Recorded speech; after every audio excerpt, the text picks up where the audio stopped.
The nation that you can trust. A rise in global integration.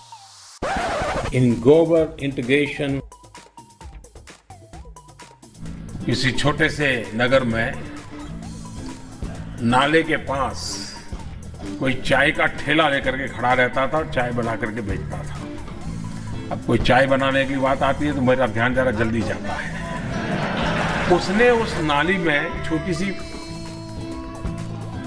बर्तन को उल्टा करके उसमें छेद करके एक पाइप डाल दी और जो गटर से गैस निकलता था वो पाइपलाइन से उसके अपने चाय के ठेले में ले लिया और वो चाय बनाने के लिए उसी गैस का उपयोग कर करके चाय बनाता। सिंपल सी technology.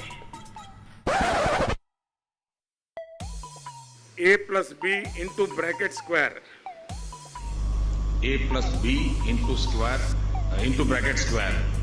A plus B into square into bracket square करे तो A plus B into bracket square. अब उसको जब खोलते थे तो कहते थे A square plus 2AB plus B square. जब उसका रिजल्ट निकालते थे तो रिजल्ट आता है A square plus 2AB plus B square. ये एक्स्ट्रा 2AB मिलता है कि नहीं मिलता है? ये 2AB कहां से आया? 2AB कहां से आया? ये 2AB कहां से आया? ये 2AB है, वो जुड़ने की एक्स्ट्रा एनर्जी होता है। मैंने पहली बार डिजिटल कैमरा का उपयोग किया था 87-88 में शायद, और उस समय बहुत कम लोगों का ईमेल रहता था।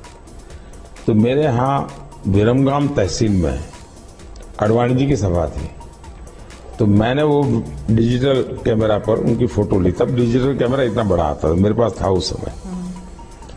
मैंने फोटो निकाली और मैंने दिल्ली को ट्रांसमिट की और दूसरे दिन कलर फोटो छपी।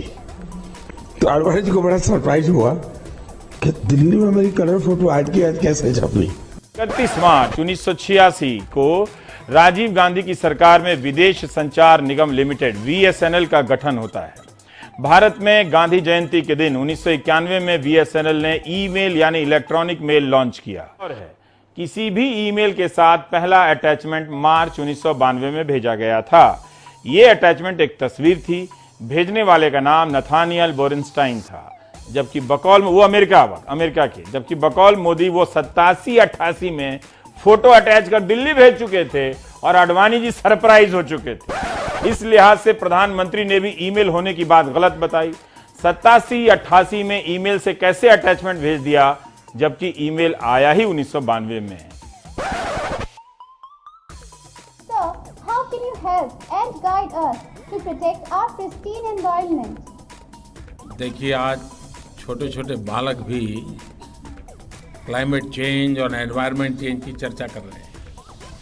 70, 80, 85, 90 साल के लोग तो सर्दियों में आप देखेंगे तो अक्सर कहते हैं कि पिछली बार से इस बार सर्दी ज़्यादा है, ऐसा कहते हैं ना।